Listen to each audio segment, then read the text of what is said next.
Hello friends, target GS में आप लोग को स्वागत करते हैं। आज हम लेकर आए हैं जो हमारे ग्रुप के द्वारा जो हम लोग ग्रुप में जो क्यूज करते हैं उसको क्वेश्चन हम देखने वाले हैं। 120 क्वेश्चन या 100 क्वेश्चन या जैसे तरह से होमवर्क मिला जाता है उस तरह से क्वेश्चन इसमें तैयार किया जाता है। तो बता दूं दोस्तों कि जो लोग बिहार दरोगा हो गया या बिहार एसएससी 10+2 या बीएसओ या रेलवे को किसी भी रेलवे की तैयारी कर रहे हैं या एनटीपीसी ग्रुप डी हो गया, टेक्नीशियन हो एलपी, तो उसके लिए यह सेशन बहुत ही महत्वपूर्ण होने वाले हैं और एक ग्रुप का क्वेश्चन भी अच्छे लेवल का रहता है। आप लोग वीडियो में जाकर देख सकते हैं। तो इसके तैयारी करने का जो पैटर्न क्या है दोस्तों, ये बता दूं कि हमारा एक टॉपिक दिया जाता है। एक टॉपिक है, आज टॉपिक दिया जाता है, उसमें हिस्ट्री का अभी का टॉपिक लुसेंट से दिया जा रहा है, जिसमें हिस्ट्री का क्वेश्चन जो है प्रमुख राजवंश और संस्थापक राजधानी, यह हिस्ट्री का टॉपिक है। एक पॉलिटी का टॉपिक दिया जाता है, एक टॉपिक पूरा जिसमें हम 31 नंबर चैप्टर चल रहा है उसमें राष्ट्रीय महिला आयोग के बारे में आज पूरा क्वेश्चन इसमें देखने को लिए मिलेगा। और तीसरा दोस्तों, तीसरा जो बायोलॉजी का क्वेश्चन, जिसमें बायोलॉजी का लुसेंट बायोलॉजी चल रहा है, उसमें हम बता दूं दोस्तों, जिसमें प्रमुख शाखाएँ विज्ञान की प्रमुख शाखाएँ जैसे न्यूरोलॉजी हो गया, ओडोंटोलॉजी हो गया, इसमें जिसके वहाँ तक आपको टॉपिक से आपको देखने के लिए मिलेगा। इसके अलावा दोस्तों, इसके अलावा अगर बता दूं करंट अफेयर, जो कि करंट अफेयर के टॉपिक भी डेली बेसिस पर दिया जाता है। करंट अफेयर में बता दूं दोस्तों, तो अंतर्राष्ट्रीय नियुक्ति की बात किया जाए, जैसे कि यूएनडीपी के सद्भावना दूत किसे बनाया गया है, डब्ल्यूएचओ का मुख्य वैज्ञानिक सलाहकार कौन है, इस तरह से आपको यह टॉपिक में आपको यह याद करने के लिए डेली बेसिस पर दिया जाता है। उसके बाद डेली क्यूज किया जाता है, जो टेलीग्राम पर क्यूज होता है और हमारे सभी ग्रुप ऑनलाइन जुड़े रहते हैं। उसके बाद क्यूज होते हैं, उसमें देते हैं। तो बता दोस्तों, अगर जो आप भी अगर तैयारी कर रहे हैं तो आप भी इसमें जुड़ सकते हैं। नहीं जुड़ना चाहते तो हमारा वीडियो डेली बेसिस पर आपको प्रोवाइड किया जाएगा। आप वहां से भी आप कम समय में आप देख सकते हैं कि क्यूज का क्वेश्चन देख सकते हैं और क्वेश्चन का प्रकार देख सकते हैं, किस लेवल का क्वेश्चन इसमें तैयार किया जाता है। तो चलते हैं दोस्तों, देरी न करते हुए वीडियो के क्वेश्चन के ऊपर। अगर जो टॉपिक अच्छा लगता हो दोस्तों तो चैनल को सब्सक्राइब करके लीजिए, बेल आइकन प्रेस कर लीजिए, ताकि आने वाला हर वीडियो को नोटिफिकेशन सबसे पहले आपके पास पहुंच जाए। चलते हैं दोस्तों, अगर जो ये वीडियो को लास्ट तक जरूर देखें। ये रहा हमारा क्वेश्चन, जिसमें हम पहले हिस्ट्री को, जितना हिस्ट्री में क्वेश्चन बनने वाला है हम पूरा क्वेश्चन देखने वाले हैं। उसके बाद पॉलिटी का, उसके बाद बायोलॉजी का, उसके बाद करंट अफेयर का। तो हिस्ट्री का क्वेश्चन इस तरह से रहा दोस्तों। पहला क्वेश्चन आपके लिए क्वेश्चन पूछ रहा है कि बाबर जो होता है, बाबर जो है संबंध किस राजवंश से था। तो यह हो जाएगा मुगल राजवंश, ऑप्शन नंबर बी इसका राइट आंसर हो जाएगा। अगला क्वेश्चन कर रहा है, अगला क्वेश्चन कि हैदराबाद के जो स्वतंत्र राज्य की राजधानी क्या थी। तो हैदराबाद की स्वतंत्र राज्य की राजधानी दोस्तों हैदराबाद थी, ऑप्शन नंबर बी इसका राइट आंसर हो जाएगा 2 का। अगले चलते हैं दोस्तों, अगला क्वेश्चन कर रहा है कि मलिक सरवर जो है किस वंश के संस्थापक थे। बताना है कि मलिक सरवर किस वंश के संस्थापक थे। तो हो जाएगा दोस्तों सरकी वंश के संस्थापक थे, ऑप्शन नंबर सी 3 का राइट आंसर हो जाएगा, सरकी वंश के संस्थापक थे। चलते अगले क्वेश्चन के ऊपर। अगला क्वेश्चन कर रहा है कि कुतुब शाही वंश की राजधानी क्या थी। बताना है कुतुब शाही वंश की राजधानी क्या थी। तो हो जाएगा इसका राइट आंसर की बात की जाए तो गोलकुंडा जो दोस्तों ऑप्शन नंबर डी जो कुतुब शाही वंश की राजधानी थी।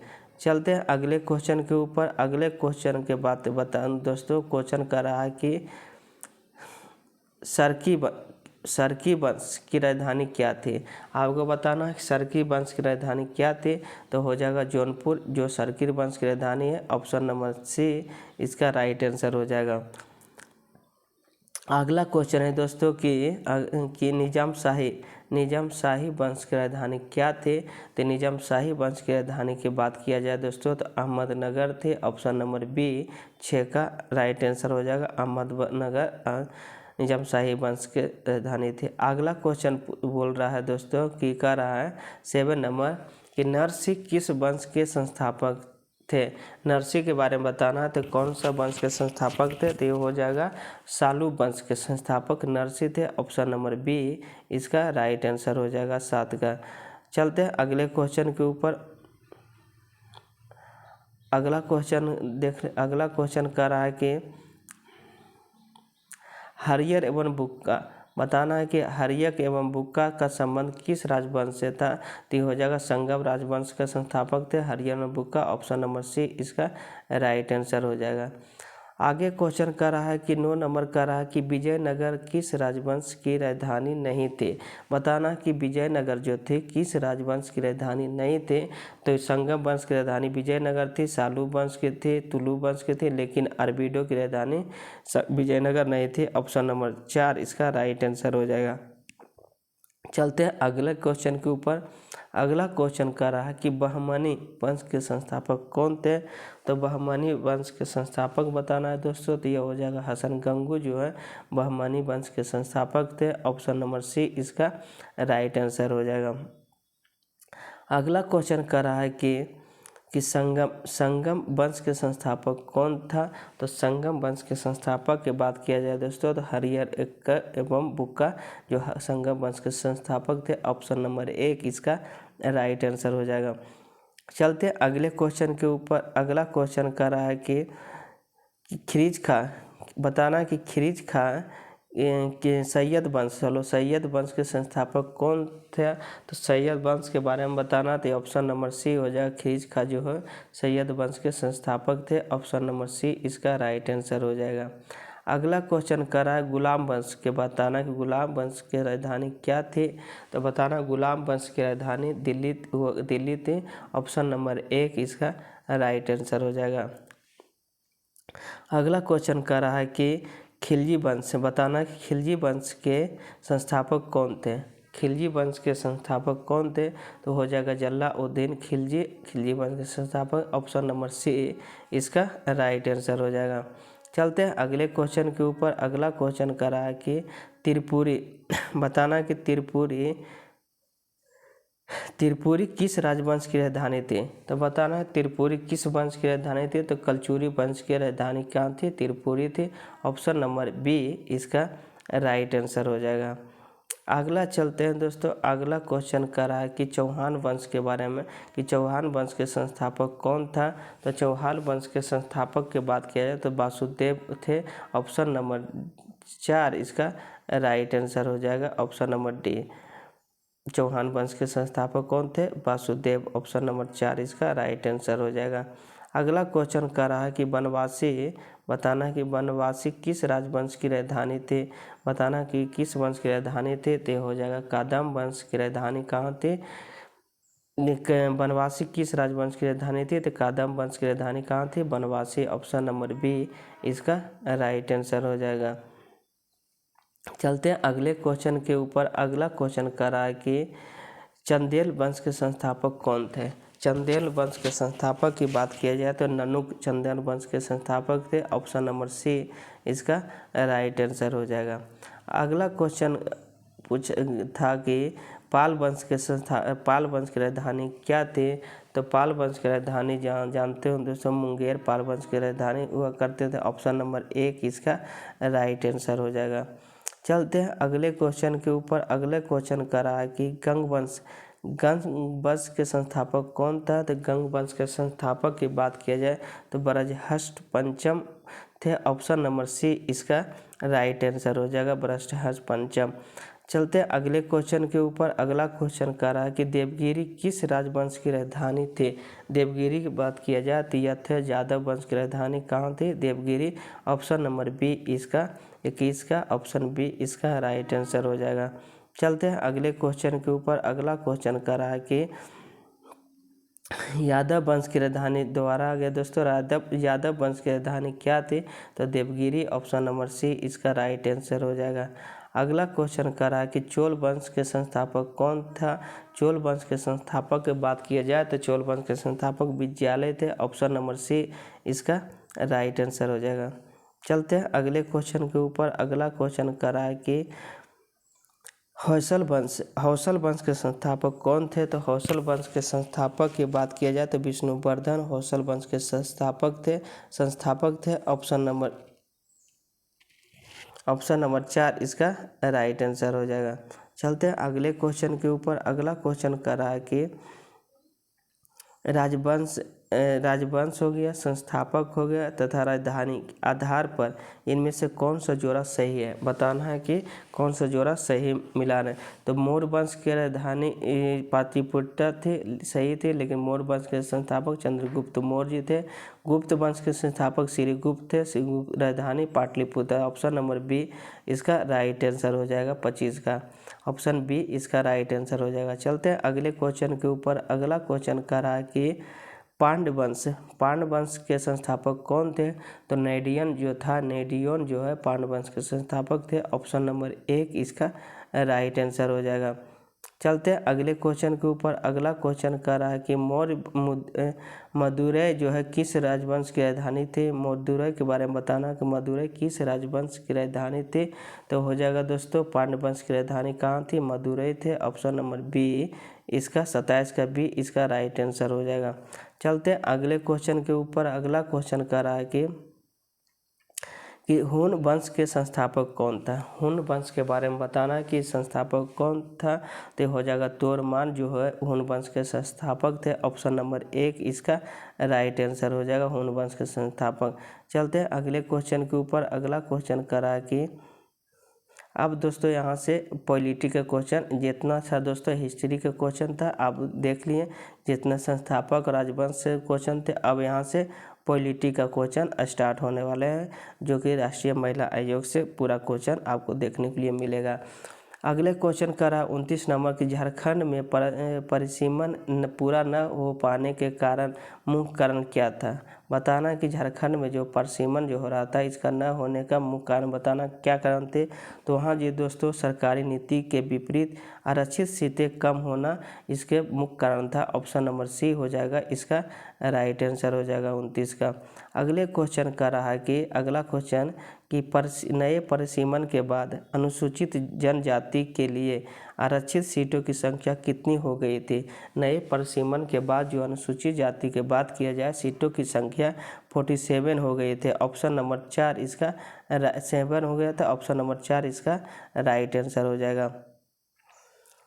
अगर जो बात की जाए अगले क्वेश्चन के ऊपर, अगला क्वेश्चन कर रहा है कि नए परिसीमन के बाद अनुसूचित जनजाति के बात किया जाए तो 47 और अनुसूचित जाति के बात किया जाए तो 84 यानी कि 84 सीटें आरक्षित सीटें की संख्या कर दी गई थी। ऑप्शन नंबर बी हो जाएगा 31 का बी इसका राइट आंसर।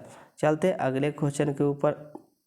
अगला क्वेश्चन क्या कर रहा है कि परिसीमन आयोग के आदेशों को लोकसभा एवं संबंधित राज्य विधानसभाओं में रखने क्या उद्देश्य है? बताना है कि जो राज्य विधानसभाओं में रखने का क्या उद्देश्य था।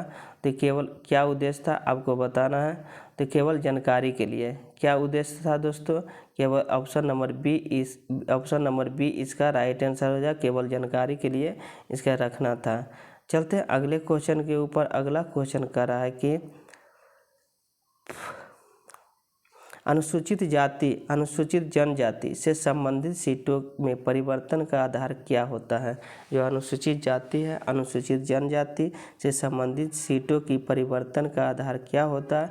तो यह आधार जो दोस्तों जनगणना होती है। ऑप्शन नंबर सी इसका राइट आंसर होगा। जनगणना के आधार पर अनुसूचित जाति और सीटों की संख्या आधारित किया जाता है। अगले क्वेश्चन का रहा है कि लोकसभा एवं राज्य विधानसभाएं में परिसीमन आयोग का आदेशों में क्या कर सकती है? यानी कि लोकसभा राज्य विधानसभाएं परिसीमन आयोग के आदेशों को क्या कर सकती हैं? तो इसमें कोई सुधार या संशोधन नहीं कर सकती है।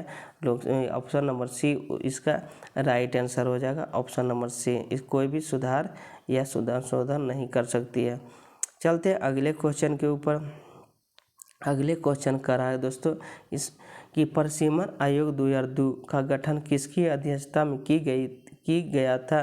तो बताना कि प्रसिमन आयोग 2002 में जो आया था, इसके गठन जो किया गया था, यह किया गया था न्यायमूर्ति कुलदीप सिंह की अध्यक्षता में। ऑप्शन नंबर बी इसका राइट आंसर हो जाएगा 35 का। चलते हैं अगले क्वेश्चन के ऊपर। अगला क्वेश्चन कह रहा है कि प्रसिमन आयोग के आदेशों को कहाँ चुनौती नहीं दी जा सकती है? तो बताना है कि कहाँ चुनौती नहीं दी जा सकती है प्रसिमन आयोग के आदेश को। तो किसी भी न्यायालय में चुनौती नहीं दी जा सकती है। ऑप्शन नंबर बी 36 का राइट आंसर हो जाएगा। अगले क्वेश्चन कह रहा है कि नए प्रसिमन किस वर्ष की जनगणना के आधार पर किया गया है? जो नया प्रसिमन जो हुआ है दोस्तों, किस वर्ष की जनगणना के आधार पर किया गया है? तो 2001 की जनगणना के आधार पर किया गया है। ऑप्शन नंबर बी इसका 37 का राइट आंसर हो जाएगा। चलते हैं अगले क्वेश्चन के ऊपर। अगला क्वेश्चन कह रहा है कि निम्नलिखित में कौन सा आयोग संवैधानिक आयोग की श्रेणी में नहीं आता है?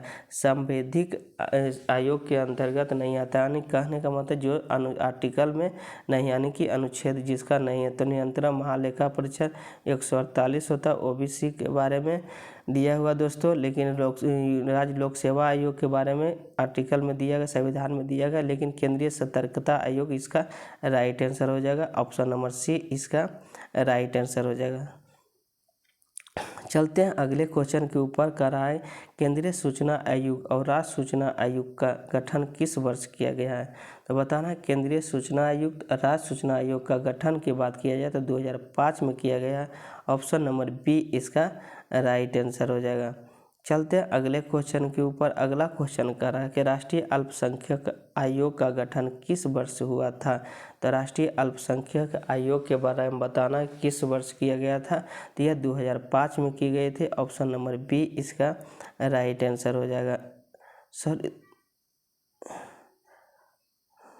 सॉरी दोस्तों, इसका 1993 हो जाएगा आंसर। क्या होगा? 40 का 193 हो जाएगा। 40 का आंसर 1993। ऑप्शन नंबर एक इसका राइट आंसर होएगा। 2005 कर दिए जो कि गलत है। चलते हैं अगले क्वेश्चन के ऊपर। अगले क्वेश्चन कह रहा है कि अब तक जो गठित किया गया 4 प्रसिमन आयोग का कौन कौन सा था? अब तक के कितने प्रसिमन आयोग गठन किया गया? 4 गठन किया गया। वो कौन कौन था, किस वर्ष किया गया था? बताओ दोस्तों। एक 1952 में हुआ था, 1962 में दूसरा हुआ था, तीसरा 1973 में किया गया था और चौथा 2002 में किया गया था। यानी कि अब तक कितने प्रसिमन आयोग हुआ? तो 4 बार, 1952, 62, 73 और 2002। ऑप्शन की बात की जाए तो ऑप्शन नंबर एक इसका राइट आंसर हो जाएगा। चलते हैं अगले क्वेश्चन के ऊपर। अगला क्वेश्चन कह रहा है कि निम्नलिखित में कौन सा आयोग एक संवैधानिक आयोग नहीं है? बताना कि संवैधानिक आयोग नहीं है, फिर भी जो संविधान में नहीं है दिया गया है, तो इसका राइट आंसर हो जाएगा राष्ट्रीय मानवाधिकार आयोग, जो संविधान में इसको नहीं दिया। ऑप्शन नंबर सी इसका राइट आंसर हो जाएगा। चलते हैं अगले क्वेश्चन के ऊपर। अगला क्वेश्चन कह रहा है कि भारतीय संविधान के अनुसार भाषाएं अल्पसंख्यक वर्गों के लिए विशेष अधिकारी किस प्रकार के आयोग हैं? बताना है दोस्तों कि भारतीय संविधान के लिए भाषाएं अल्पसंख्यक वर्गों की विशेष अधिकारी किस प्रकार के आयोग है? तो यह हो जाएगा दोस्तों एक संवैधानिक आयोग है। ऑप्शन नंबर बी इसका राइट आंसर हो जाएगा, 43 का बी। चलते हैं अगले क्वेश्चन के ऊपर। अगला क्वेश्चन कर रहा है कि लोकसभा और राज्य निर्वाचन क्षेत्रों को विभाजन एवं पुनः समायोजन का कार्य किसके द्वारा किए जाने का प्रावधान है? बताना कि लोकसभा एवं राज्य निर्वाचन क्षेत्रों के जो विभाजन है एवं पुनः संयोजन का कार्य किसके द्वारा किया जाता है? तो यह हो जाएगा संसद द्वारा विधित अधिकारी के द्वारा।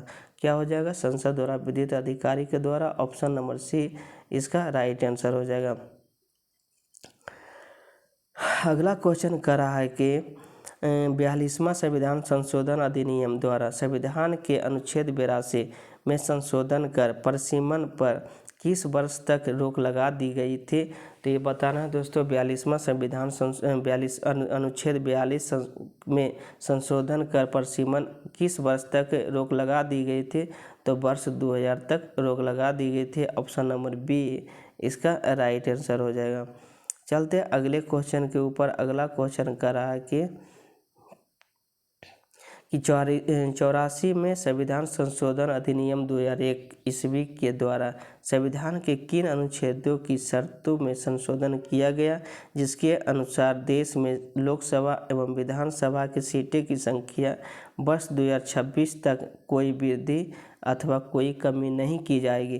बताना कि अनुच्छेद बताना कि किस अनुच्छेद के तहत 2026 तक लोकसभा एवं विधानसभा की सीटें में कोई कमी या वृद्धि नहीं की जा सकती। तो यह आर्टिकल 82 हो जाएगा, एक आर्टिकल 170 के 3 हो जाएगा। ऑप्शन की बात किए तो ऑप्शन बी इसका राइट आंसर हो जाएगा। चलते अगले क्वेश्चन के ऊपर। अगले क्वेश्चन देख लेते हैं। अगला क्वेश्चन करा है कि राष्ट्रीय बाल अधिकार संरक्षण आयोग के जो अध्यक्ष के लिए अधिकतम आयु सीमा क्या है। बताना कि राष्ट्रीय बाल अधिकार संरक्षण आयोग के अध्यक्ष के अधिकतम सीमा आयु, जो अध्यक्ष की बात किया जाए तो सीमा हो जाएगी 65 वर्ष हो जाएगा जी अधिकतम आयु। अगर जो सदस्य की अगर पूछा जाए कि राष्ट्रीय महिला सदस्य बाल अधिकार संरक्षण के सदस्य आयोग का अधिकतम आयु कितना हो जाएगा तो 60 वर्ष हो जाएगा। तो ऑप्शन नंबर बी इसका राइट, ऑप्शन नंबर सी इसका राइट आंसर हो जाएगा। चलते हैं अगले क्वेश्चन के ऊपर। अगला क्वेश्चन आ गया दोस्तों, कह रहा है कि राष्ट्रीय बाल अधिकार क्वेश्चन कर रहा है कि राष्ट्रीय बाल अधिकार संरक्षण आयोग के सदस्यों के अधिकतम आयु सीमा क्या है। तो आगे दोस्तों यहाँ सदस्य पूछा गया है तो अधिकतम आयु सीमा हो जाएगी 60 वर्ष। ऑप्शन नंबर एक इसका राइट आंसर हो जाएगा। चलते हैं अगले क्वेश्चन के ऊपर। अगला क्वेश्चन कर रहा है कि संविधान के किस अनुच्छेद में प्रत्येक जनगणना की समाप्ति पर लोकसभा और राज्य निर्वाचन क्षेत्रों के विभाजन एवं पुनः संयोजन का प्रावधान किया गया है। बताना है दोस्तों कि किस विभाजन का संयोजन। तो अनुच्छेद हो जाएगा 82 में। ऑप्शन नंबर बी इसका राइट आंसर हो जाएगा। संविधान आर्टिकल 82 में लोकसभा और राज्य निर्वाचन क्षेत्रों के विभाजन का पुनः संयोजन किया गया है। चलते हैं अगले क्वेश्चन के ऊपर। अगला क्वेश्चन कर रहा है कि राष्ट्रीय बाल अधिकार संरक्षण आयोग की स्थापना किस वर्ष हुई थी। बताना कि राष्ट्रीय बाल अधिकार संरक्षण आयोग की स्थापना जो है 2007 में की गई थी। ऑप्शन नंबर बी इसका राइट आंसर हो जाएगा। चलते हैं अगले क्वेश्चन के ऊपर। अगला क्वेश्चन कर रहा है कि राष्ट्रीय बाल अधिकार संरक्षण आयोग के अध्यक्ष का चयन कौन सी समिति करती है। तो राष्ट्रीय बाल अधिकार संरक्षण आयोग के अध्यक्ष की जो चयन की समिति जो होती है दोस्तों, त्रिस्तरीय सदस्य की समिति क्या होती है, 3 सदस्यीय। ऑप्शन नंबर सी हो जाएगा, 3 सदस्यीय चयन समिति होती है। ऑप्शन नंबर सी इसका राइट आंसर हो जाएगा। चलते हैं अगले क्वेश्चन के ऊपर। अगला क्वेश्चन कर रहा है कि राष्ट्रीय बाल अधिकार संरक्षण आयोग के जो अध्यक्ष का अधिकतम कार्यकाल कितने वर्ष का होता है। यहाँ बताना है कार्यकाल अध्यक्ष का, तो ये 3 वर्ष का होती है अधिकतम कार्यकाल। ऑप्शन नंबर बी हो जाएगा। ऑप्शन नंबर बी 52 का हो जाएगा। चलते हैं अगले क्वेश्चन के ऊपर। अगला क्वेश्चन कर रहा है कि राष्ट्रीय बाल अधिकार संरक्षण आयोग जिसे NCPCR कहते हैं किस प्रकार के निकाय है। तो बताना कि राष्ट्रीय बाल अधिकार एक वैधानिक निकाय है। ऑप्शन नंबर बी इसका राइट आंसर हो जाएगा। चलते हैं अगले क्वेश्चन के ऊपर। अगला क्वेश्चन कर रहा है कि महिलाओं को प्रभावित करने वाले सभी प्रमुख नीतिगत मामलों में पर केंद्र सरकार किसके साथ समर्थन करती है। तो बताना है तो यह आयोग के साथ परामर्श करती है। दोस्तों कह रहा है कि महिला को प्रभावित करने वाली सभी प्रमुख नीतिगत मामलों पर केंद्र सरकार किसके साथ परामर्श करती है। तो आयोग के साथ परामर्श करती है। ऑप्शन नंबर सी इसका राइट आंसर हो जाएगा। चलते हैं अगले क्वेश्चन के ऊपर। अगला क्वेश्चन कर रहा है आयोग किस प्रकार की शिकायतों पर कार्रवाई करता है। बताना कि आयोग जो होता है किस प्रकार की शिकायतों पर कार्रवाई करता है। तो मौखिक और लिखित प्राप्त शिकायतों पर कार्रवाई करते हैं। ऑप्शन नंबर सी इसका राइट आंसर हो जाएगा। चलते हैं अगले क्वेश्चन के ऊपर। अगला क्वेश्चन कर रहा है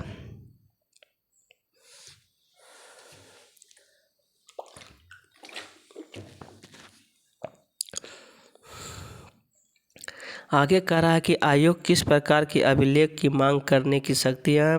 सकती है। तो आयोग को बता दूं कि किसी भी अदालत या कार्यालय की सार्वजनिक अभिलेख की मांग करने की शक्ति है। ऑप्शन नंबर सी इसका राइट आंसर हो जाएगा। चलते हैं अगले क्वेश्चन के ऊपर। अगला क्वेश्चन कर रहा है कि क्या केंद्र सरकार राष्ट्रीय महिला आयोग के अध्यक्ष या किसी भी कार्य को पूरा करने से पहले हटाया जा सकती है?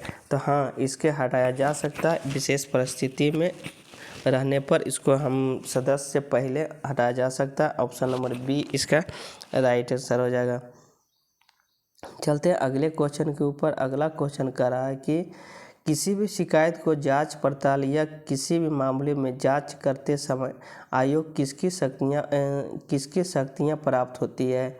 तो चलते इसका ऑप्शन देख लेते हैं, किसकी शक्तियां प्राप्त होती है। यह प्राप्त होती है दोस्तों सिविल अदालत की शक्तियां प्राप्त होती है जांच करने के लिए। ऑप्शन नंबर सी इसका राइट आंसर हो जाएगा। चलते हैं अगले क्वेश्चन के ऊपर। अगला क्वेश्चन कर रहा है कि राष्ट्रीय महिला आयोग के अध्यक्ष एवं सदस्यों का कार्यकाल कितने वर्षों की होती है? तो महिला आयोग के अध्यक्ष की बात किया जाए, सदस्यों की बात किया जाए तो कार्यकाल 3 वर्षों की होती है। ऑप्शन नंबर बी इसका राइट आंसर हो जाएगा। चलते हैं अगले क्वेश्चन के ऊपर। अगले क्वेश्चन कर रहा है कि राष्ट्रीय महिला आयोग का नोडल मंत्रालय कौन होता है? तो महिला एवं बाल विकास मंत्रालय इनके नोडल होती है। ऑप्शन नंबर सी इसका राइट आंसर हो जाएगा। चलते हैं अगले क्वेश्चन के ऊपर। अगला क्वेश्चन कर रहा है कि राष्ट्रीय महिला आयोग के कितने सदस्य शामिल होते हैं? तो इसमें हो दोस्तों एक अध्यक्ष होते हैं, 5 सदस्य होते हैं, 1 सचिव होते हैं। कौन होते हैं? 1 सचिव सदस्य होते हैं। तो टोटल को हो 1 अध्यक्ष, 5 सदस्य, 1 सदस्य सचिव होते हैं। ऑप्शन नंबर बात किया जाए तो ऑप्शन नंबर सी इसका राइट आंसर हो जाएगा। चलते हैं अगले क्वेश्चन के ऊपर। अगला क्वेश्चन कर रहा है